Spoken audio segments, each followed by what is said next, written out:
Hello दोस्तों, मेरा नाम है यश। स्वागत है आपका मेरे चैनल द ट्रेलर में। ड्रग स्मगलिंग का नाम सुनते ही हमारे दिमाग में जो नाम सबसे पहले आते हैं वो है पाब्लो एस्कोबार और एल चापो, जिन्होंने पूरी दुनिया में ड्रग स्मगलिंग के धंधे में अपनी बादशाहत कायम की और इतनी दौलत कमाई कि उनके पास दुनिया की सबसे खतरनाक गैंग थी, जिसकी वजह से उन्हें ड्रग स्मगलिंग का बादशाह कहा जाता था। मगर आज की कहानी महज एक ऐसे 20 साल के लड़के की है जिसने सिर्फ अपने कमरे के अंदर से बैठे बैठे कई मिलियन डॉलर की ड्रग स्मगलिंग को अंजाम दिया और उसे पूरे जर्मनी का ड्रग लॉर्ड कहा जाने लगा।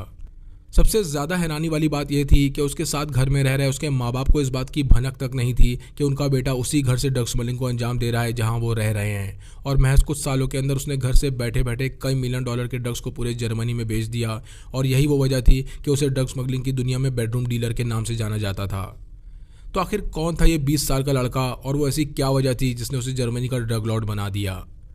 आज की कहानी है जर्मनी के एक 20 साल के लड़के की जिसका नाम था मैक्समिलियन स्मिथ, जो मैक्स के नाम से भी जाना जाता था। मैक्स अपने माँ बाप के साथ जर्मनी के शहर लिप्जिग में रहता था, जहाँ उनका एक घर था और उसी घर में था मैक्स का एक कमरा। हालांकि कमरा बहुत ज़्यादा बड़ा नहीं था, मगर मैक्स के लिए एक सेफ स्पेस था और यही वो वजह थी कि वो अपना पूरा वक्त अपने कमरे में ही गुजारता था। और चूंकि मैक्स के माँ बाप भी उसकी ज़िंदगी में कोई दखल अंदाजी नहीं करते थे, इसलिए उनका भी मैक्स के कमरे में बिल्कुल आना जाना नहीं होता था। मैक्स को अपने कमरे में अकेले रहना पसंद था और इसीलिए वो हमेशा अपने कमरे के दरवाजे को अंदर से लॉक रखता था। मगर सबसे बड़ा सवाल ये था कि आखिर मैक्स उस बंद कमरे के अंदर ऐसा क्या करता था जो ना तो वो कमरे से बाहर जाता था और ना ही किसी को कमरे के अंदर आने देता था।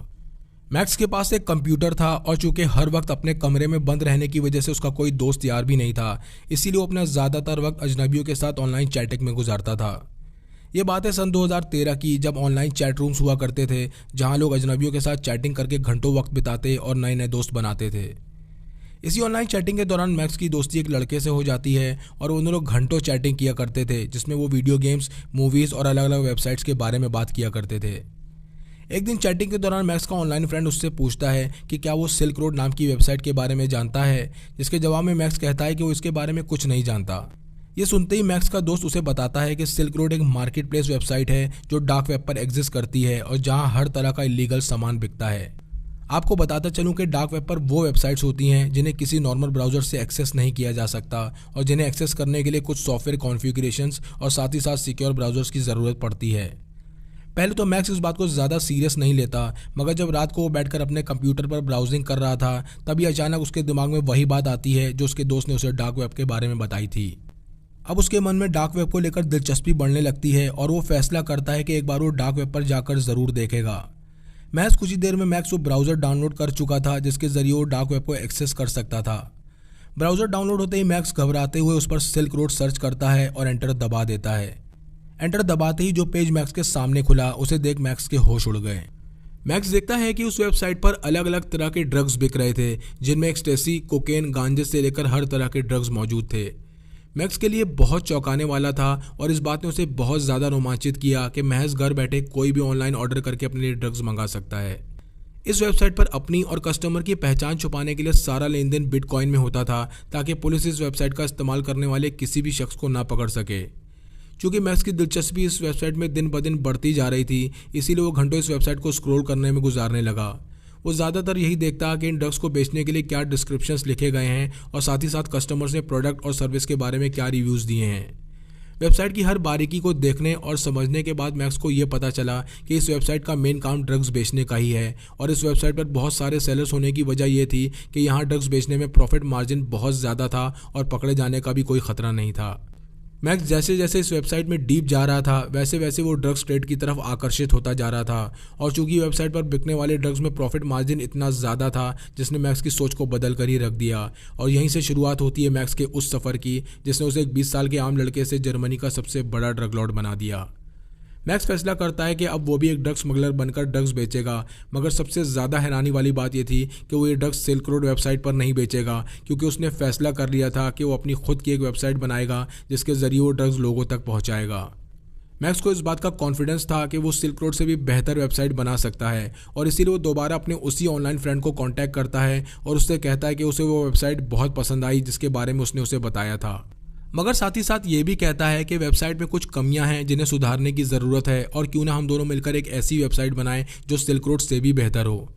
मैक्स अपने दोस्त से ये भी कहता है कि वो एक ऐसी वेबसाइट बनाएगा जिसके सिक्योरिटी मेजर्स काफ़ी बेहतर हो और वेबसाइट काफ़ी यूज़र फ्रेंडली भी हो, जिससे ज़्यादा कस्टमर्स उनकी वेबसाइट पर विजिट करें और वहाँ से ड्रग्स ऑर्डर करें। और जब वो उनकी वेबसाइट से ड्रग्स ऑर्डर करेंगे तो वो उन्हें ये ड्रग्स टाइम से डिलीवर करवा देंगे और इन्हीं बेहतर सर्विसेज की बिना पर वो लोग सिल्क रोड को भी पीछे छोड़ सकते हैं। ये सारी बात सुनते ही मैक्स का दोस्त घबरा जाता है और उससे कहता है कि ये पूरी तरह इलीगल है और अगर वो लोग पकड़े गए तो वो बहुत बड़ी मुसीबत में फंस जाएंगे और इसी वजह से वो मैक्स का साथ देने के लिए मना कर देता है। इस बातचीत के बाद मैक्स फैसला करता है कि अब वो अकेले खुद अपने इस आइडिया को हकीकत में बदलेगा और एक ऐसी वेबसाइट बनाएगा जो कामयाबी की नई कहानी लिखेगी। मैक्स अब किसी भी कीमत पर यह वेबसाइट बनाना चाहता था और कोई भी रिस्क लेने को तैयार था और यही वो वजह थी कि वो दिन रात सिल्क रोड की हर बारीक डिटेल को समझने लगा और उसे नोट करने लगा। इसी दौरान मैक्स की नज़र कुछ ड्रग सेलर्स पर पड़ती है जिनमें से कुछ के प्राइस बहुत अच्छे थे और कुछ सेलर्स की कस्टमर सर्विस बहुत अच्छी थी, मगर ऐसा कोई भी सेलर नहीं था जो ये दोनों चीज़ें एक साथ दे सके। मैक्स एक ऐसे सेलर की तलाश में था जो उसे बेहतर प्राइस और बेहतर कस्टमर सर्विस एक साथ दे सके और साथ ही साथ उसकी प्रोडक्ट क्वालिटी भी बेहतरीन हो। वो सिर्फ वेबसाइट के जरिए ड्रग्स ही बेचना नहीं चाहता था, बल्कि वो ऑनलाइन ड्रग स्मगलिंग की दुनिया को पूरी तरह बदलना चाहता था और अपने कस्टमर्स को एक ऐसा शॉपिंग एक्सपीरियंस देना चाहता था जिससे वो बार बार उसी की वेबसाइट से ड्रग्स ऑर्डर करें। अब मैक्स के मन में कई सवाल थे, जिसमें पहला सवाल ये था कि वो अपने कस्टमर्स को ड्रग्स कैसे डिलीवर करेगा, खास करके सिल्क रोड से बेहतर कैसे डिलीवर करेगा। दूसरा सवाल ये था कि वो अपने कस्टमर्स को बेहतरीन कस्टमर सर्विस कैसे देगा जिससे उसके प्रॉफिट मार्जिन ज़्यादा से ज़्यादा बढ़ जाएं। और मैक्स ये बात बहुत अच्छी तरह जानता था कि अगर उसे इन सवालों के जवाब मिल गए तो वो सिल्क रोड से भी बेहतर वेबसाइट बनाने में कामयाब हो जाएगा जो ऑनलाइन ड्रग स्मगलिंग को पूरी तरह बदल कर रख देगी। वेबसाइट बनाने से पहले जो सबसे ज़रूरी काम मैक्स के सामने था वो ये था कि उसे एक सप्लायर ढूंढना था जिससे वो ड्रग्स खरीद कर अपनी वेबसाइट पर बेच सके। और इस तलाश में वो सिल्क रोड वेबसाइट पर एक ड्रग डीलर से कॉन्टैक्ट करता है जिसका नाम था red bull. Max red bull से कहता है कि उसे रीसेलिंग के लिए ड्रग्स चाहिए हैं और उसे 25 ग्राम कोकेन और 10 ग्राम MDMA की ज़रूरत है ताकि वो उस ड्रग्स को टेस्ट कर सके।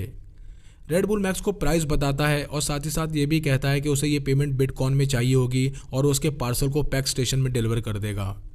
पैक स्टेशन वो पार्सल सर्विस थी जहां लोग खुद अपने पार्सल पास के पैक स्टेशन में जाकर रख देते थे और पार्सल सर्विस वहां से उन पार्सल को उस पैक स्टेशन तक पहुंचा देती थी जहां का एड्रेस उस पर होता था और रिसीव करने वाला खुद अपने पार्सल को उस पैक स्टेशन से जाकर निकाल लेता था। ये पैक स्टेशन ज़्यादातर पब्लिक एरियाज जैसे ट्रेन स्टेशन, शॉपिंग सेंटर या आसपास के रेसिडेंशियल एरियाज में होते थे और ये एक बहुत बड़ा लूप होल था जिसका फ़ायदा उठाकर लोग ड्रग्स की ऑनलाइन स्मगलिंग करते थे। इस पूरे प्रोसेस में सबसे अच्छी बात यह थी कि ना तो ये पार्सल चेक होते थे और ना ही इन्हें डायरेक्ट किसी के घर पर डिलीवर किया जाता था और यही वो वजह थी कि पार्सल भेजने और रिसीव करने वाले को पकड़ना बहुत मुश्किल था।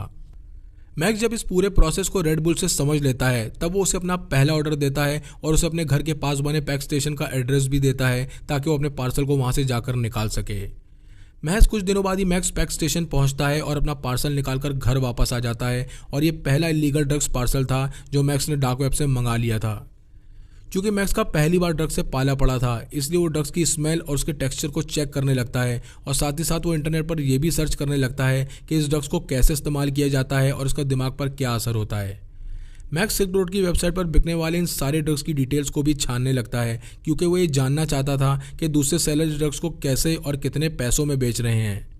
अब मैक्स को ज़रूरत थी ड्रग्स के अच्छे फ़ोटोज़ की जिन्हें वो अपनी वेबसाइट पर लिस्ट करके बेचना शुरू कर सके और तभी फ़ोटोशूट के लिए उसके दिमाग में एक बेहतरीन और अनोखा आइडिया आता है। मैक्स के पास एक एक्सबॉक्स गेम था जिसका सरफेस बिल्कुल पियानो सरफेस की तरह शाइनी था और जिस पर सामने से दिखने वाली रोशनी का रिफ्लेक्शन पड़ता था। मैक्स ने अपने टीवी पर एक जलती हुई आग की वीडियो चलाई और उसके सामने अपना एक्सबॉक्स गेम रख दिया जिसकी वजह से वो आग एक्सबॉक्स गेम के कंसोल पर रिफ्लेक्ट होने लगी और मैक्स ने उसी रिफ्लेक्शन के बीच ड्रग्स रखकर फोटोज़ खींचे जो देखने में बहुत अच्छे और बहुत प्रोफेशनल लग रहे थे।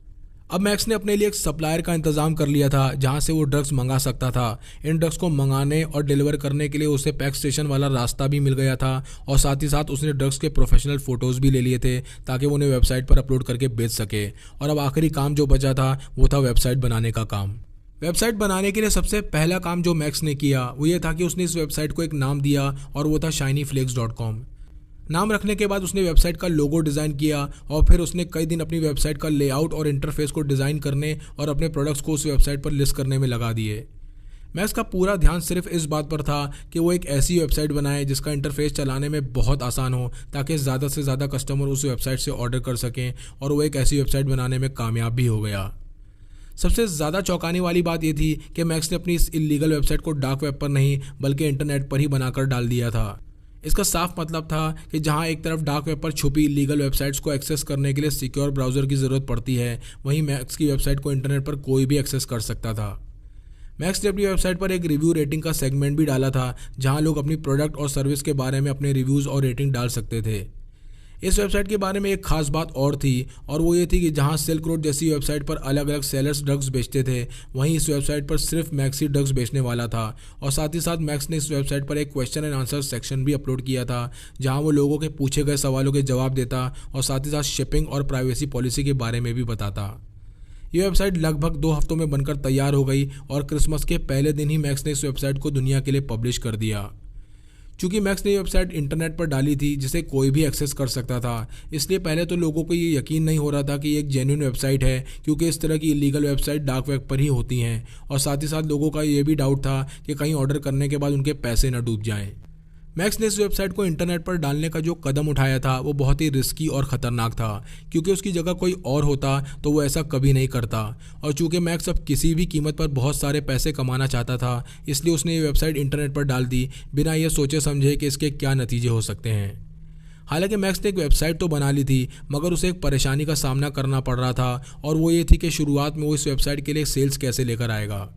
चूँकि मैक्स को अपने कमरे में बैठकर काम करने की आदत थी और वो कहीं बाहर आता जाता नहीं था, और यही वो वजह थी कि वो कंप्यूटर पर बैठकर कस्टमर सर्विस तो संभाल ले रहा था, मगर सेल्स को बढ़ाने में उसे परेशानी हो रही थी। और तब मैक्स के दिमाग में अपने उसी ऑनलाइन फ्रेंड का ख्याल आता है जिसने उसे सिल्क रोड के बारे में बताया था।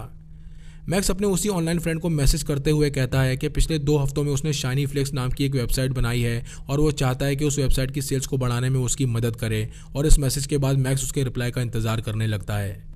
अब मैक्स की वेबसाइट पर धीरे धीरे ऑर्डर्स आना शुरू हो जाते हैं, मगर उसके फ्रेंड का अब तक कोई रिप्लाई नहीं आया था। और तब मैक्स उसे दोबारा मैसेज करते हुए उससे पूछता है कि वो कहाँ है, और साथ ही साथ ये भी बताता है कि अब वेबसाइट पर ऑर्डर्स आने शुरू हो गए हैं और उसे अब उसकी ज़रूरत है। कुछ दिन इंतजार करने के बाद भी जब मैक्स के दोस्त का कोई रिप्लाई नहीं आया, तब मैक्स फैसला करता है कि अब वो इन सभी ऑर्डर्स को खुद हैंडल करेगा और पार्सल की पैकिंग से लेकर इन्हें पैक स्टेशन पहुँचाने तक का काम भी खुद करेगा। अब मैक्स पैकिंग के लिए सभी ज़रूरी इक्विपमेंट्स को लाना शुरू करता है, जिसमें सबसे पहला इक्विपमेंट था एक इलेक्ट्रॉनिक वेइंग मशीन जिसमें वो ड्रग्स का वजन कर सके। दूसरा इक्विपमेंट था एक वैक्यूम सीलर जिससे छोटे प्लास्टिक पाउच की हवा निकाली जा सके और फिर उसे सील कर दिया जाए ताकि उसमें दोबारा हवा अंदर ना जा सके। और तीसरा इक्विपमेंट था एक हीट सीलर जिससे प्लास्टिक पाउच के मुंह को हीट की मदद से सील किया जा सके। मैक्स इस सारे इक्विपमेंट्स अपने रूम में इस तरह लेकर आया कि उसके माँ बाप को इस बात की भनक तक नहीं लगी। क्योंकि मैक्स को ड्रग्स के बारे में ना ज़्यादा मालूमात थी और ना ही ज़्यादा एक्सपीरियंस, वो बस सिल्क रोड से ऑनलाइन ड्रग्स मंगाकर उसे अपनी वेबसाइट पर बेच देता। और यही वो वजह थी जो उसे ये नहीं समझ आता था कि किस ड्रग्स को कैसे छोटे छोटे हिस्सों में बांटना है, जिसकी वजह से कई बार कस्टमर्स को कम या ज़्यादा ड्रग्स चला जाता। एक बार उसने सिल्क रोड से एक ड्रग्स मंगाया था जिसका नाम था MDMA, और जो देखने में बिल्कुल एक सफ़ेद पत्थर की तरह था। मैक्स इस ड्रग्स को छोटे छोटे पीसेस में करना चाहता था ताकि वो अपने कस्टमर्स को उतना ड्रग्स भेज सके जितना उन्होंने ऑर्डर किया है। मैक्स ने इस ड्रग्स को छुरी से काटने की भी कोशिश की, मगर चूंकि वो ड्रग्स पत्थर की तरह हार्ड था इसीलिए वो कट नहीं पाया। कुछ देर परेशान होने के बाद मैक्स फैसला करता है कि वो अपने उसी सप्लायर से कांटेक्ट करेगा जिससे वो सिल्क रोड से गांजा खरीदता है, और वो रेड बुल को मैसेज करते हुए उससे ये पूछता है कि इस ड्रग्स को छोटे छोटे पीसेस में कैसे किया जाए और इसे कैसे हैंडल किया जाए। सबसे ज़्यादा हैरानी वाली बात यह थी कि सिल्क रोड जैसी वेबसाइट पर जहां सेलर सिर्फ लेन देन से मतलब रखते थे, वहीं रेड बुल मैक्स की पूरी तरह मदद कर रहा था। वो मैक्स को MDMA तोड़ने का तरीका बताता है, जिसमें वो मैक्स से कहता है कि वो एक प्लास्टिक बॉक्स के अंदर MDMA को रखकर एक हथौड़ी की मदद से धीरे धीरे ड्रग्स को तोड़ना शुरू करे। और साथ ही साथ उसे ये हिदायत भी देता है कि वो अपने मुंह पर एक कपड़ा बांध ले ताकि ड्रग्स से उड़ने वाला पाउडर उसके नाक और मुंह में न जा पाए। रेड बुल के बताए हुए तरीके से मैक्स को ये पता चल चुका था कि ड्रग्स को छोटे छोटे हिस्सों में कैसे करना है, और फिर वो आसानी से कस्टमर को उनके ऑर्डर्स डिलीवर करने लगा। मैक्स के पास शुरुआत में हर दिन एक ऑर्डर आता था जो धीरे धीरे 5 ऑर्डर्स में बदल गया, और आगे चलकर मैक्स के पास हर दिन 10 ऑर्डर तक आने लगे। ये देख मैक्स बहुत एक्साइटेड और खुश था, और उसे ये समझ आने लगा था कि इस बिजनेस में ग्रोथ की बहुत पोटेंशियल है और वो बहुत पैसे कमाने वाला है। अब मैक्स के पास जैसे ही कोई ऑर्डर आता वो उसे बहुत बारीकी से पैक करता और अपने घर के पास बने पैक स्टेशन में जाकर रखा था। मैक्स ने इस ड्रग स्मगलिंग बिजनेस में 2 रूल्स बना रखे थे। पहला रूल ये था कि वो कभी भी किसी भी कस्टमर से पर्सनली नहीं मिलेगा, और दूसरा रूल ये था कि पैक स्टेशन में पार्सल रखते वक्त वो इस बात का खास ख्याल रखेगा कि किसी को उस पर कोई शक ना हो और वो कभी पकड़ा ना जाए। और यही वो 2 तरीके भी थे जिनकी वजह से वो पुलिस से बच सकता था। पैक स्टेशन से पार्सल डिलीवर करने के तरीके ने मैक्स की बहुत मदद की, और वो इन पार्सल्स को पैक करके पैक स्टेशन में रख देता, जहां से ये पार्सल कस्टमर के घर से करीब पैक स्टेशन तक पहुंच जाते और उन पार्सल्स को वहां से जाकर निकाल लेते, जिससे किसी को भी ना ये पता चलता कि इन पार्सल्स में क्या है और ना ही ये पता चलता कि इन पार्सल्स को भेजने और रिसीव करने वाला कौन है। महज कुछ ही वक्त में मैक्स की वेबसाइट लोगों के बीच काफ़ी मशहूर हो गई, जिसने कस्टमर्स का भरोसा जीत लिया, और उनका ये मानना था कि इस वेबसाइट पर सबसे बेहतरीन क्वालिटी का ड्रग्स और बढ़िया शिपिंग मिलती है। ये फीडबैक मैक्स की वेबसाइट शानी फ्लेक्स पर भी दिख रहा था, जहां कस्टमर्स अपने रिव्यूज़ रेटिंग डाल रहे थे, और यही वो वजह थी कि मैक्स की वेबसाइट पर ऑर्डर्स की गिनती बढ़ती जा रही थी। मैक्स के पास अब रोज़ाना 35 से 40 ऑर्डर आने लगे थे, जिसमें वो हर दिन 75 से 80 यूरोस कमा रहा था, और ये किसी भी नए ऑनलाइन स्टोर के लिए काफ़ी ज़्यादा था। हालांकि मैक्स ने अपनी वेबसाइट की कभी कोई मार्केटिंग नहीं की थी, मगर इसके बावजूद भी उसके ऑर्डर्स बढ़ते जा रहे थे, और इसके पीछे की वजह थी माउथ पब्लिसिटी जो उसके कस्टमर्स उसके लिए कर रहे थे, और साथ ही साथ ड्रग्स एडिक्टेड होने की वजह से बहुत सारे कस्टमर्स बार बार उसी की वेबसाइट से ऑर्डर कर रहे थे। मैक्स को अब इस पूरे प्रोसेस में बहुत ज़्यादा मज़ा आने लगा था, क्योंकि उसने इस ड्रग स्मगलिंग को एक चैलेंज की तरह ले लिया था, और उसे पुलिस की नाक के नीचे से ड्रग्स बिजनेस करने में बहुत मज़ा आ रहा था। जहाँ दूसरे ड्रग सेलर ये काम पैसों के लिए करते थे, वहीं मैक्स अब ये काम मज़े के लिए कर रहा था, और यही वो वजह थी जो वो पुलिस के हाथ नहीं लग रहा था। मैक्स के ज़्यादातर कस्टमर जर्मनी से थे, मगर जल्दी उसे जर्मनी से बाहर दूसरी कंट्रीज से भी ऑर्डर आने लगे, जिसमें इंडोनेशिया, चाइना और ऑस्ट्रेलिया जैसी कंट्रीज शामिल थी। मैक्स ने सारे ऑर्डर्स का रिकॉर्ड रखने के लिए एक एक्सेल शीट बनाई थी, जिसमें वो अपने हर कस्टमर की सारी डिटेल्स, जैसे उनका user name, email address, order number और उस कस्टमर ने क्या ऑर्डर किया था, ये सब कुछ सेव रख रहा था। मैक्स इसी लिस्ट की मदद से दोबारा अपने इन्हीं कस्टमर्स को कांटेक्ट करता और उन्हें फिर से ड्रग्स खरीदने के लिए कहता, ताकि कस्टमर बार बार उसकी वेबसाइट से ऑर्डर करते रहें। चूँकि ये वेबसाइट की प्राइवेसी पॉलिसी के खिलाफ था, क्योंकि मैक्स ने वेबसाइट पर साफ लिखा था कि कस्टमर्स की प्राइवेट इन्फॉर्मेशन इस वेबसाइट पर रजिस्टर्ड नहीं होगी, मगर इसके बावजूद उसने कस्टमर की सभी पर्सनल इन्फॉर्मेशन को रिकॉर्ड किया और उन्हें दोबारा ड्रग्स लेने के लिए कॉन्टैक्ट किया। मैक्स की पूरी कोशिश यही थी कि वो किसी भी तरह कस्टमर्स के साथ अपने रिलेशंस को और मजबूत करे, और इसीलिए वो हर पार्सल में कस्टमर्स को गमी बियर्स के पैकेट रखकर देने लगा, जिसका असर कस्टमर पर इतना अच्छा हुआ कि वो मैक्स की वेबसाइट पर बहुत ज़्यादा अच्छे और पॉजिटिव रिव्यूज़ डालने लगे। मैक्स को अब ये काम करते 6 महीने बीत चुके थे, और इसी दौरान उसने इतने बिटकॉइन कमा लिए थे जिसकी कीमत उस वक्त $1 मिलियन थी। ये उस वक्त की बात है जब एक बिटकॉइन की कीमत $400 हुआ करती थी, मगर मैक्स अब भी इस पूरे ड्रग स्मगलिंग ऑपरेशन को अकेले ही अंजाम दे रहा था। इसी दौरान मैक्स को एक नई परेशानी का सामना करना पड़ रहा था, और वो ये थी कि उसके पास ऑर्डर्स तो बहुत ज़्यादा थे, मगर उसका ड्रग सप्लायर रेड बुल उसे इतना ड्रग सप्लाई नहीं दे पा रहा था जिससे वो अपने पास बढ़ती डिमांड को पूरा कर सके। रेड बुल मैक्स से कहता है कि उसे अब और नए सप्लायर्स भी ढूंढने पड़ेंगे ताकि वो अपनी बढ़ती हुई डिमांड को पूरा कर सके, और यहीं से मैक्स ने अपने सप्लायर का एक बड़ा नेटवर्क बनाना शुरू किया।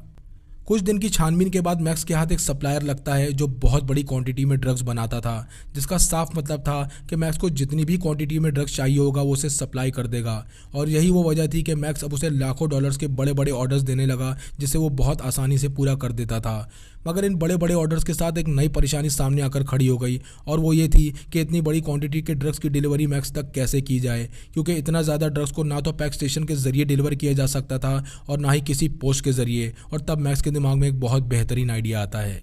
मैक्स इस सप्लायर से कहता है कि वो उसे एक एड्रेस देगा जहां वो सारे ड्रग्स को डिलीवर कर दे, और वो अपने एक आदमी को भेजकर वहां से सारे ड्रग्स उठवा लेगा। सप्लायर इस बात से बिल्कुल बेखबर था कि जो एड्रेस मैक्स ने उसे दिया है वो मैक्स के घर का ही एड्रेस है, और चूंकि मैक्स अपनी पहचान कभी किसी के सामने नहीं लाना चाहता था, इसलिए उसने इस सप्लायर को ये कभी नहीं बताया कि जहां ड्रग्स डिलीवर होना है वो उसके घर का ही एड्रेस है। इतनी बड़ी क्वांटिटी की ड्रग स्मगलिंग के दौरान 2 सवाल सामने उभर कर आए। पहला सवाल ये था कि क्या सप्लायर को अपने ही घर का डिलीवरी एड्रेस देना बहुत रिस्की नहीं था, और दूसरा सवाल ये था कि मैक्स इन बड़े बड़े ड्रग्स के पार्सल को अपने घर वालों की नज़र से बचाकर अपने रूम तक कैसे ले गया। पहले सवाल का जवाब यह है कि मैक्स का ये मानना था कि अगर ये पार्सल किसी ने उसके घर के बाहर देख भी लिया तो किसी को उस पर कोई शक नहीं होगा, क्योंकि वो अक्सर अपने लिए इलेक्ट्रॉनिक गैजेट्स मंगाता रहता था। और दूसरे सवाल का जवाब ये है कि मैक्स का अपने माँ बाप के साथ रिश्ता बहुत अजीब था, और चूंकि वो अपना सारा वक्त अपने रूम में ही गुजारता था, इसलिए वो अपना खाना भी खुद ही बनाता था और अपने रूम की सफाई भी खुद ही करता था। मैक्स की माँ का बस इतना काम था कि वो उसके कपड़े धो देती थी और धुले हुए कपड़े एक बास्केट में रखकर मैक्स के रूम के बाहर रख देती थी ताकि वो अपने हिसाब से अपने कपड़े सुखा ले।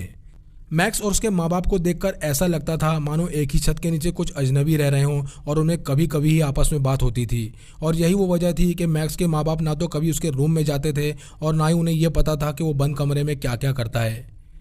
मैक्स का अपने माँ बाप से रिश्ता बहुत अजीब था और यही वो वजह थी कि वो इन ड्रग्स के बड़े पार्सल को बहुत आसानी से रूम में ले आया और किसी ने उससे इसके बारे में कुछ नहीं पूछा। अब मैक्स को ये ड्रग्स स्मगलिंग करते हुए 1 साल से ज़्यादा का समय बीत चुका था, मगर वो कहते हैं ना कि गलत काम की उम्र बहुत ज़्यादा नहीं होती। और इसी बीच कुछ ऐसा हुआ जिसने उसके इस ऑनलाइन ड्रग्स स्मगलिंग बिजनेस को हमेशा के लिए ख़त्म करके रख दिया। क्योंकि मैक्स अक्सर कुछ ऑर्डर्स को पोस्ट के जरिए भी डिलीवर करता था, क्योंकि कई कस्टमर्स के घर के पास पैक स्टेशन ना होने की वजह से उन्हें पार्सल्स भेजने का कोई और रास्ता नहीं था। मैक्स इन पार्सल पर सिर्फ कस्टमर्स का ही एड्रेस डालता था और इन पार्सल्स को सड़क के किनारे बने पोस्ट बॉक्स में डाल देता था और ये पार्सल वहाँ से कस्टमर तक डिलीवर हो जाते थे। और यही वजह बनी मैक्स के पकड़े जाने की। कई बार कस्टमर्स के घर पर ना मिलने की वजह से या किसी और वजह से ये पार्सल्स कस्टमर्स तक डिलीवर नहीं हो पाते थे। और चूंकि मैक्स इन पार्सल पर अपना एड्रेस नहीं डालता था और रिटर्न एड्रेस ना होने की वजह से ये पार्सल दोबारा वापस पोस्ट ऑफिस पहुंच जाते थे। पहले तो ये पार्सल्स कई दिनों तक पोस्ट ऑफिस में पड़े रहे, मगर जब इन्हें खोलकर चेक किया गया तब वहाँ के एम्प्लॉयज़ के पैरों तले ज़मीन सरक गई। इसी तरह के पार्सल्स कई अलग अलग पोस्ट ऑफिस में भी मिले, जिसकी खबर जर्मन पुलिस को दी गई और वो फ़ौरन इसकी छानबीन में लग जाते हैं। जर्मन पुलिस अपनी तहकीकात शुरू करते ही सबसे पहले पार्सल्स पर लिखे कस्टमर्स के एड्रेस को निकालती है और इन एड्रेस की मदद से उन कस्टमर्स तक पहुंच जाती है जिन्होंने मैक्स से ड्रग्स मंगाया था। इन सभी कस्टमर से पूछताछ करने पर पुलिस को पता चलता है कि ये सभी ऑर्डर्स एक ही वेबसाइट पर किए गए हैं जिसका नाम था shinyflakes.com। यह पता चलते ही पुलिस हक्का बक्का रह जाती है और वो इस बात से शॉक में थे कि ऐसी कोई वेबसाइट भी इंटरनेट पर एग्जिस्ट करती है जिसे कोई भी एक्सेस कर सकता है और जिस पर खुलेआम ड्रग्स बेचा जा रहा है। वेबसाइट का पता चलते ही पुलिस को लगने लगता है कि अब उन्हें बस वेबसाइट बनाने वाले तक पहुंचना है जिसके जरिए वो इस ड्रग स्मगलिंग गैंग तक पहुंच जाएंगे, मगर ये इतना आसान नहीं होने वाला था। पुलिस अब एक साइबर सिक्योरिटी वाले की मदद से इस वेबसाइट को और खंगालना शुरू करती है, जहां उन्हें यह पता चलता है कि इस वेबसाइट की सारी इन्फॉर्मेशन को छुपा दिया गया है और इस वेबसाइट का डोमेन और वेबसाइट को बनाने वाले की डिटेल्स एक यूएस बेस्ड सर्वर पर रजिस्टर्ड है जिसे क्लाउडफेयर नाम की एक कंपनी चलाती है। पुलिस क्लाउडफेयर कंपनी से कांटेक्ट करके इस वेबसाइट को बनाने वाले की डिटेल्स के बारे में पता करने की कोशिश करती है, मगर क्लाउडफेयर पुलिस से साफ कहती है कि किसी भी कस्टमर्स की प्राइवेट इन्फॉर्मेशन शेयर करना उनकी पॉलिसी के खिलाफ है और उन्हें कस्टमर्स के बारे में कोई भी इन्फॉर्मेशन नहीं दे सकते, जिसके बाद पुलिस इस इन्वेस्टिगेशन के डेड एंड पर आकर खड़ी हो जाती है।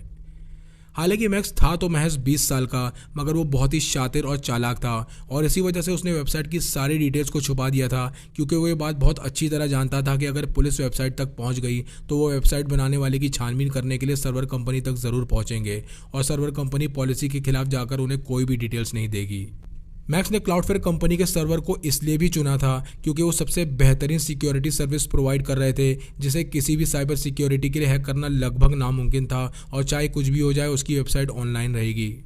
पुलिस को जब यह समझ आ गया कि वो मैक्स को सर्वर कंपनी के जरिए नहीं पकड़ पाएंगे, तब वो अपना पुराना पैतरा आजमाते हुए ये फैसला करते हैं कि वो अंडरकवर एजेंट और सर्वेलेंस के जरिए इस वेबसाइट के ओनर को पकड़ेंगे। इसी बीच मैक्स अपने ऑनलाइन स्मगलिंग बिजनेस में नई ऊंचाइयों को छू रहा था और अब उसके पास हर दिन 4 से 5 हज़ार ऑर्डर आने लगे थे, जिसमें वो रोज़ 40 से 50 हज़ार यूरोस की सेल्स कर रहा था। हालांकि मैक्स ने 3 लड़के पार्सल की पैकिंग के लिए रख रखे थे, मगर इसके अलावा वो सप्लायर, सेल्स, शिपिंग और वेबसाइट सब कुछ खुद अकेले हैंडल कर रहा था, जिसकी वजह से उसे दिन रात काम करना पड़ रहा था और इसी वजह से हर वक्त वो स्ट्रेस में रहने लगा, जिसका बुरा असर उसकी हेल्थ पर पड़ने लगा था। मैक्स अब पूरे दिन में 3 से 4 घंटे ही सो पा रहा था और हर रोज़ बेशुमार पैसे कमाने के बावजूद भी उसकी हेल्थ और क्वालिटी ऑफ लाइफ ख़राब होती जा रही थी और यही वो वजह थी कि वो आए दिन ऑर्डर्स की प्रोसेसिंग में गलतियां करने लगा, जिसका बुरा असर उसके बिजनेस पर पड़ रहा था। मैक्स जो सबसे ज़्यादा कस्टमर सर्विस पर ध्यान देता था, उसी मैक्स की वजह से कस्टमर लेट डिलीवरी और ख़राब प्रोडक्ट क्वालिटी की शिकायत करने लगे।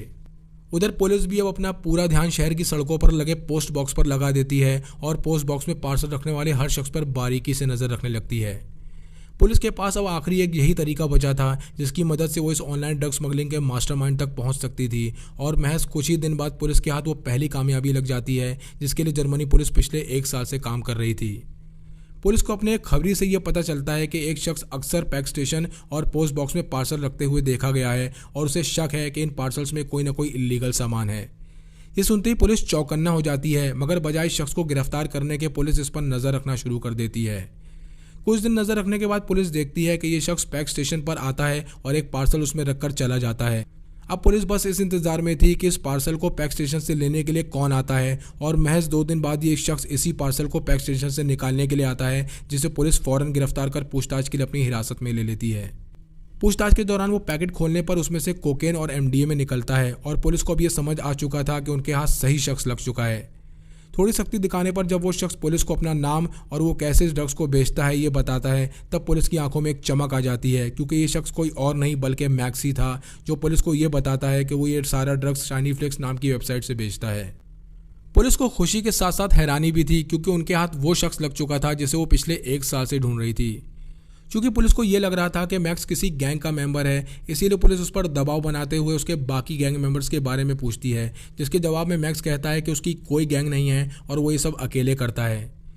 पुलिस उससे दूसरा सवाल करते हुए ये पूछती है कि पैक स्टेशन में जो पार्सल रखकर गया था वो शख्स कौन था। तब मैक्स उन्हें बताता है कि वो उसका सप्लायर था, और ये सप्लायर कोई और नहीं बल्कि रेड बुल ही था। चूँकि पुलिस पहले से ही रेड बुल पर नज़र रखे हुए थी, इसलिए वो अब ये भी जान चुके थे कि रेड बुल रहता कहाँ है, और रेड बुल का नाम सामने आते ही पुलिस फैसला करती है कि वो उसे भी गिरफ्तार कर लेंगे। 26 फरवरी सन 2015 की सुबह पुलिस रेड बुल के घर पर रेड मारने की तैयारी करने लगती है, और महज कुछ ही देर में पुलिस की पूरी टीम रेड बुल के घर को चारों तरफ से घेर लेती है। इस वक्त सुबह के 10 बज रहे थे और रेड बुल इस बात से बेखबर अपने घर में सो रहा था। अचानक रेड बुल के कानों में दरवाजे का लॉक तोड़ने की आवाज़ आने लगती है, और इससे पहले वो कुछ समझ पाता, जर्मन पुलिस कमरे के अंदर घुसकर उसे चारों तरफ से घेर लेती है और उसे ज़मीन पर उल्टा लेटने के लिए कहती है। रेड बुल शॉक में था और उसे ये समझ नहीं आ रहा था कि अचानक उसके साथ ये क्या हुआ, मगर जब पुलिस उसे बताती है कि मैक्स उनकी हिरासत में है, तब उसे समझते देर नहीं लगती कि आज उसके ड्रग्स बिजनेस का आखिरी दिन है। मैक्स तो इस बात पर यकीन करने को ही तैयार नहीं था कि ये सब उसके साथ हो रहा है, और जो भी कुछ उसने इतने वक्त में बनाया और कमाया था वो सब एक झटके में ही ख़त्म हो गया था। जिस बात ने पुलिस को सबसे ज़्यादा हैरान किया वो ये थी कि मैक्स खुद अकेले ये पूरा ड्रग स्मगलिंग ऑपरेशन चला रहा था, और उसकी उम्र महज 20 साल थी।